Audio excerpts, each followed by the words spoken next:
Hello dear learners, PG is here and welcomes you in PG point. आज के session में हम करने वाले हैं उच्च शिक्षा यानी हायर एजुकेशन से रिलेटेड जो भी चीज़ें हैं उनके विषय में चर्चा। और एनईपी 2020 में हायर एजुकेशन के लिए क्या कुछ कहा गया है उसके विषय में भी हम इस सेशन में चर्चा कर रहे होंगे। इससे पहले कि हम इस सेशन को शुरू करें, हम आपसे चाहेंगे कि चैनल पर नए हैं तो सब्सक्राइब ज़रूर कर लीजिएगा। उसके बाद में आप लोग वीडियोज़ तो देख लेते हैं सारे, लेकिन लाइक और कमेंट्स की बहुत कमी है भाई।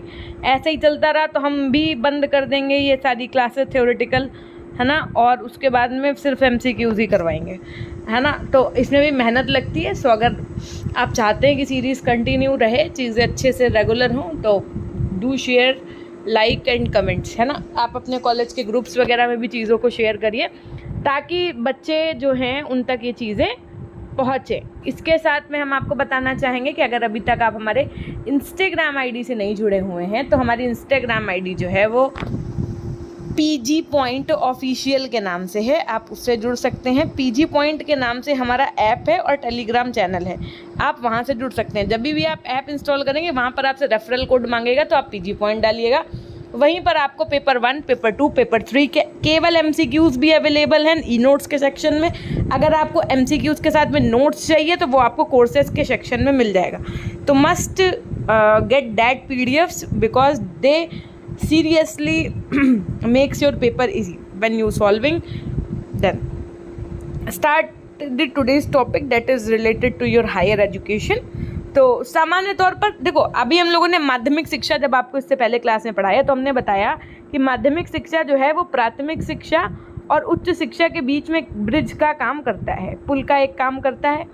अब उच्च शिक्षा क्या है? तो सामान्य तौर पर उच्च शिक्षा विशेष रूप से किसी विषय का विशिष्ट अध्ययन है, यानी कि किसी स्पेसिफिक एक तरीके से अगर आपको किसी किसी सब्जेक्ट से रिलेटेड स्टडी करनी है तो आप हायर एजुकेशन की तरफ जाते हैं। उच्च शिक्षा किसी भी समाज की रीढ़ होती है। क्या कहा गया? ये किसी भी समाज की क्या होती है? रीढ़ होती है।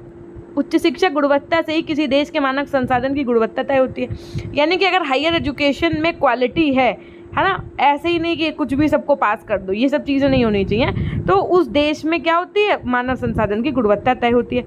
हायर एजुकेशन जो है इसमें महाविद्यालय एवं विश्वविद्यालय शिक्षण एवं अधिगम की प्रक्रिया शामिल है, जिसके लिए छात्र उच्च शैक्षणिक योग्यता प्राप्त करने के लिए कुछ यानी कि मार्च करते हैं। तो देखो, जो आपके यूनिवर्सिटीज़ होती हैं उनसे एफिलेटेड कॉलेजेस होते हैं आपके, जस्ट लाइक जो भी आप भी यहाँ कहीं से BEd कर रहे होंगे तो वो भी हो सकता है कि आपका गवर्नमेंट हो, नहीं तो फिर आपका एफिलेटेड कॉलेज होगा। कहाँ का?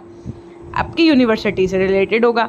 तो ये सब आप जो पढ़ाई अपनी कर रहे हैं, आपने स्नातक किया, आप BEd कर रहे हैं, आगे कुछ MAd कर रहे होंगे, तो वो सब आपका हायर एजुकेशन के अंतर्गत आ जाएगा।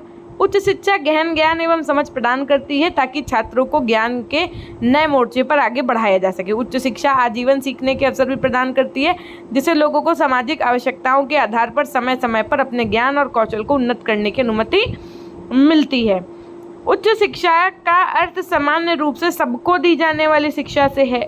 ऊपर किसी विशेष विषय, समझिएगा, किसी स्पेसिफिक या किसी स्पेशल सब्जेक्ट या स्पेशल सब्जेक्ट्स में विशेष विशद तथा सूक्ष्म शिक्षा से होता है। ये शिक्षा के उस स्तर का नाम है जो विश्वविद्यालय, आपके व्यावसायिक विश्वविद्यालय, कम्युनिटी महाविद्यालय, लिबरल आर्ट कॉलेज और प्रौद्योगिकी संस्थान के द्वारा दी जाती है।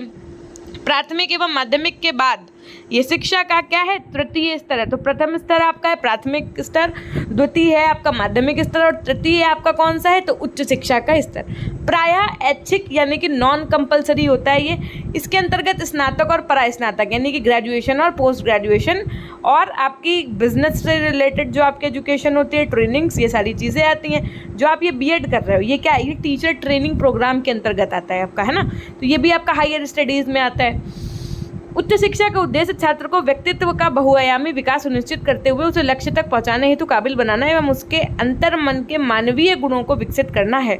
माध्यमिक शिक्षा के बाद अनुसंधान डिग्री कॉलेज के स्नातकोत्तर तथा शिक्षा के चरणों को उच्च शिक्षा माना जाता है। सरल शब्दों में उच्च शिक्षा अगर हम कहें कि क्या है, तो हायर एजुकेशन माध्यमिक विद्यालय के निर्देश से ऊपर की शिक्षा जो आमतौर पर ग्रेड 13 से शुरू होती है, जो महाविद्यालय, विश्वविद्यालय एवं स्नातक स्कूल, जूनियर कॉलेजों के द्वारा प्रदान की जाती है। उच्च शिक्षा को शिक्षा का तृतीयक स्तर भी कहा जाता है, जो शिक्षा पिरामिड का शीर्ष है। क्वेश्चन पूछा जा सकता है कि शिक्षा पिरामिड का शीर्ष है। ऑप्शन ए प्राथमिक शिक्षा, ऑप्शन डी माध्यमिक शिक्षा, ऑप्शन सी उच्च शिक्षा, ऑप्शन डी इनमें से कोई नहीं। तो आप क्या लगा करके आएंगे? उच्च शिक्षा। उच्च शिक्षा सामान्य शिक्षा या गैर तकनीकी शिक्षा के साथ साथ तकनीकी एवं व्यावसायिक शिक्षा की हो सकती है। उच्च शिक्षा में डिग्री के 3 स्तर होते हैं, जैसे भारतीय संदर्भ में स्नातक पाठ्यक्रम की IG डिग्री, मास्टर कोर्स की 2री डिग्री एवं दर्शन शास्त्र के मास्टर या डॉक्टर ऑफ फिलॉसफी की 3री डिग्री होती है। उच्च शिक्षा का मुख्य उद्देश्य होता है समग्र रूप से अर्थव्यवस्था के लिए पर्याप्त एवं योग्य मानव संसाधन का उत्पादन करना। पंडित जवाहरलाल नेहरू जी के अनुसार कहा गया कि विश्वविद्यालय शिक्षा का दायित्व मानवता यानी कि ह्यूमैनिटी, सहनशीलता, तर्क, विचार के विकास एवं सत्य की खोज करना है। अब जो आपकी हायर एजुकेशन होती है, इसके क्या एम होते हैं? तो जो आपका राधाकृष्ण आयोग था 1952-53 में जो आया, इसने उच्च शिक्षा को लेकर के कुछ उद्देश्य निर्धारित किए। इसने कहा कि छात्रों के जन्मजात या आनुवांशिक गुणों की खोज करना और उपयुक्त प्रशिक्षण के माध्यम से उनका विकास करना। ये सब क्या बताया उन्होंने? उद्देश्य बताए हैं किसके? हायर एजुकेशन से। किसने? तो राधाकृष्ण आयोग ने। इन्होंने कहा लोकतंत्र की सफलता के लिए कुशल नागरिक तैयार करने का प्रयास करना, छात्रों में नैतिकता, सदाचार एवं आदर्श नागरिकता का विकास करना, छात्रों को दूरदर्शी, बुद्धिमान एवं साहसी नेतृत्व में सक्षम बना करके समाज सुधार पर बल देना, छात्रों को सभ्यता व संस्कृति का प्रसार एवं संरक्षण करने के योग्य बनाना, बदलती राजनीतिक, सामाजिक एवं आर्थिक परिस्थितियों में राजनीतिक प्रशासन पेशे, उद्योगों व वाणिज्य में स्वस्थ प्रतिनिधित्व प्रदान करना।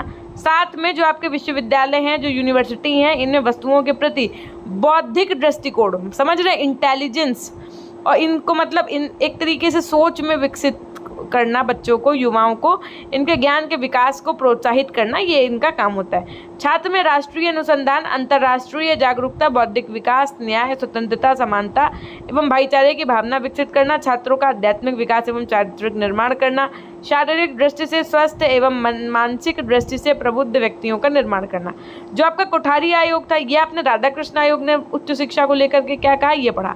अब जो आपका कोठारी आयोग आया, इसमें क्या कहा गया उच्च शिक्षा को लेकर के? तो देखो, इन्होंने 1964-66 में आपका जो कोठारी आयोग आया, इसने अपने उच्च शिक्षा के उद्देश्य या आदर्श के बारे में अपने विचार कुछ इस प्रकार व्यक्त किए हैं। इन्होंने कहा नई परिस्थितियों में परंपरा ज्ञान का उपयोग करते हुए सत्य के ढांचे के भीतर ज्ञान की खोज करना, सत्य की भावना में दृढ़ता और निडरता से संलग्न होना और पुराने ज्ञान और विश्वासों की नई जरूरतों और खोज के आलोक में व्याख्या करना, कला, विज्ञान, कृषि, औषधि और उद्योग के क्षेत्र में समाज को शिक्षित और प्रशिक्षित करना। ये सब किसके काम होने चाहिए? उच्च शिक्षा के। और क्या कहा कोठारी आयोग ने? तो इन्होंने कहा जीवन के प्रत्येक क्षेत्र में नेतृत्व का विकास करना, प्रतिभाशाली युवाओं की पहचान करना एवं उनमें शारीरिक फिटनेस, सही रुचियों, दृष्टिकोण एवं नैतिक व बौद्धिक मूल्यों का विकास करके उनकी क्षमता को पूर्ण रूप से विकसित करने में सहायता करना है। ज्ञान के प्रसार के माध्यम से समानता एवं सामाजिक न्याय को बढ़ावा देना और सामाजिक एवं सांस्कृतिक विषमताओं को कम करने का प्रयास करना। इसके साथ में राष्ट्रीय चेतना के विकास के लिए कार्य करना और प्रौढ़ शिक्षा के लिए कार्यक्रम तैयार करना, ये सब कुछ इन्होंने कहा। और इसके साथ में कहा कि जो बच्चे हैं और जो टीचर्स हैं, इनके मध्य में सही मूल्यों का पोषण करना, ये सब कोठारी आयोग ने कहा उच्च शिक्षा के क्या है? उद्देश्य हैं। अब राष्ट्रीय शिक्षा नीति 1986 में क्या कहा गया? तो ये देखो, इन्होंने उच्च शिक्षा को इस प्रकार देखा, किस प्रकार देखा कि उच्च शिक्षा लोगों को मानवता के सामने आने वाले महत्वपूर्ण सामाजिक, आर्थिक, सांस्कृतिक, नैतिक एवं आध्यात्मिक मुद्दों पर चिंतन करने का अवसर प्रदान करती है। ये विशेष ज्ञान एवं कौशल के प्रसार के माध्यम से राष्ट्रीय विकास के में क्या करती है? योगदान देता है। शैक्षिक पिरामिड के शीर्ष पर होने के कारण शिक्षा प्रणाली के लिए शिक्षक तैयार करने में भी इसकी महत्वपूर्ण भूमिका है। उच्च शिक्षा और NEP 2020 यानी कि जो जैसे आपने 5+3+3+4 ये आपने इनकी रणनीति समझी, लेकिन NEP 2020 में और क्या कहा गया है हायर एजुकेशन को लेकर के? तो देखिए, ये बहुत इंपॉर्टेंट है क्योंकि यहीं से क्वेश्चन बन सकते हैं। नई शिक्षा नीति 2020 के अंतर्गत उच्च शिक्षण संस्थानों में सकल नामांकन अनुपात ग्रॉस इनरोलमेंट रेशियो को 26.3% वर्ष 2018 से बढ़ा करके 50% तक करने का लक्ष्य रखा गया है।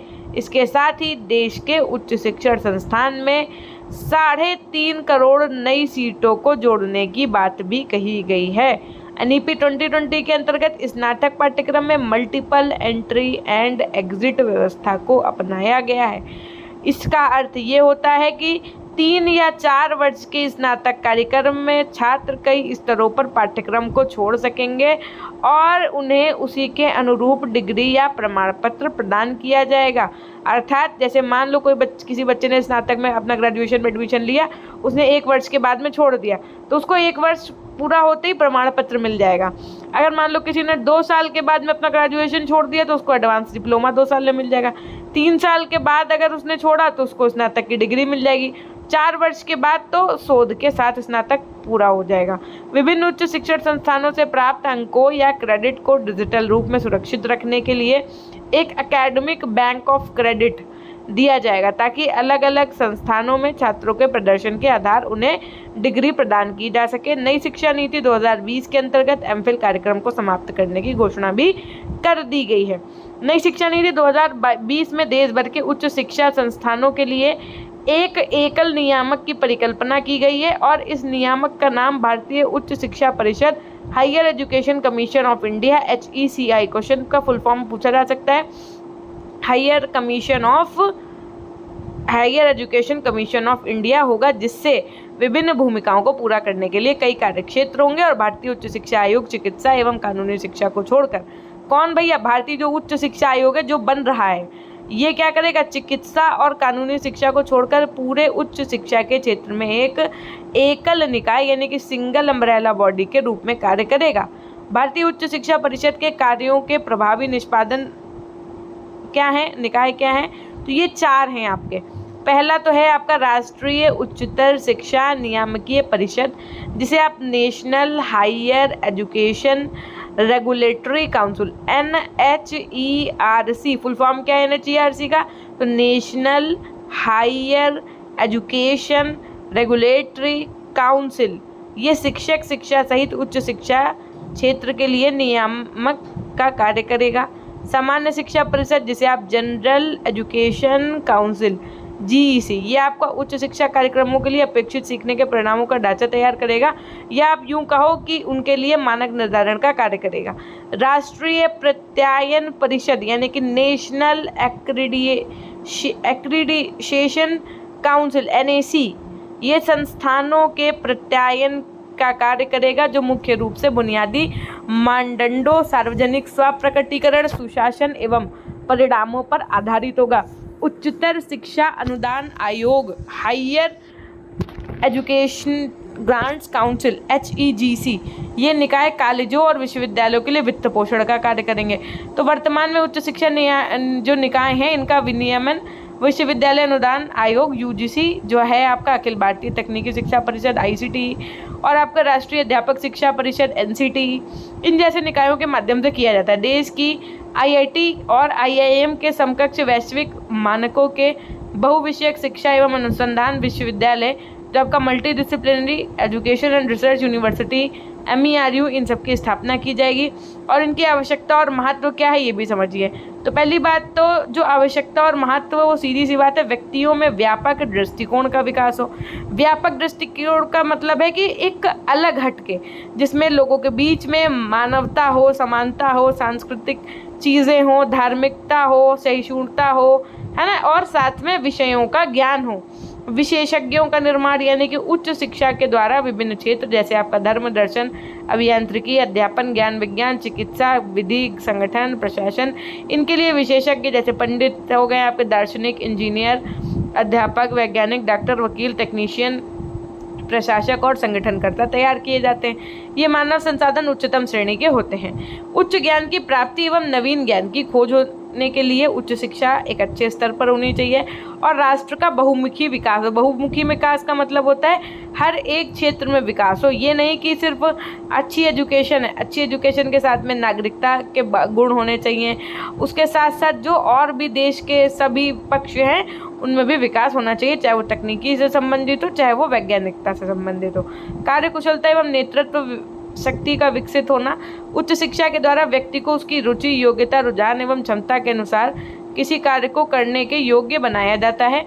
उच्च शिक्षा प्राप्त व्यक्ति जीवन के विभिन्न क्षेत्रों में नेतृत्व प्रदान कर सकता है और इस दृष्टि से भी उच्च शिक्षा का बहुत महत्व है। यहाँ से आपने क्या पढ़ लिया, उच्च शिक्षा जो NEP 2020 है उसमें क्या चेंजमेंट्स किए गए हैं और उस तरीके से कैसे आगे चीज़ें चलेंगी। ये चैप्टर जो आपका नेक्स्ट होगा वो भारत में फाउंडेशन प्राथमिक माध्यमिक एवं उच्च शिक्षा का शैक्षणिक डाटा से संबंधित होगा। इसके बाद में आपका एक चैप्टर और फिर हो जाएगी आपकी यूनिट 1 कंप्लीट। ठीक है, इसी तरीके से हमने आपकी यूनिट 1 तो ये कंप्लीट कर दी है, लेकिन इसी तरीके से हमने आपको पेपर 1 भी पूरा पढ़ा दिया है। तो अगर आपने अभी तक पेपर 1 की सारी क्लासेस नहीं देखी हैं तो लास्ट की जो यूनिट्स है उनकी क्लासेस तो मोस्ट इम्पॉर्टेंट है, वो सब आप ज़रूर देख लीजिएगा, बार बार मैं नहीं कहूँगी। आपको 1300 से ज़्यादा अगर MCQs पढ़ना है तो अभी इंस्टॉल कर लीजिए PG Point ऐप। वहाँ पर जाइए आप E-नोट्स के सेक्शन में, वहाँ केवल MCQs भी अवेलेबल करवा दिया है हमने। अगर आपको MCQs के साथ में नोट्स चाहिए तो आप कोर्सेज के सेक्शन में जा करके देख सकते हैं। ठीक, मिलते हैं अब हम आपसे नेक्स्ट क्लास के माध्यम से। क्लास पसंद आई हो तो लाइक करिएगा, चैनल पर नए है तो सब्सक्राइब करिएगा, कमेंट सेक्शन में कमेंट करना नहीं भूलिएगा तथा हमारे टेलीग्राम चैनल PG Point और हमारे Instagram ID PG Point official से जुड़ना नहीं भूलिएगा। ये थी एक छोटी सी जानकारी। मिलते हैं हम नेक्स्ट क्लास के माध्यम से। तब तक के लिए अपना ध्यान रखिएगा, हमेशा खुश रहिए, मुस्कुराते रहिए, कभी अपने लिए तो कभी अपनों के लिए। Till then take care, bye bye.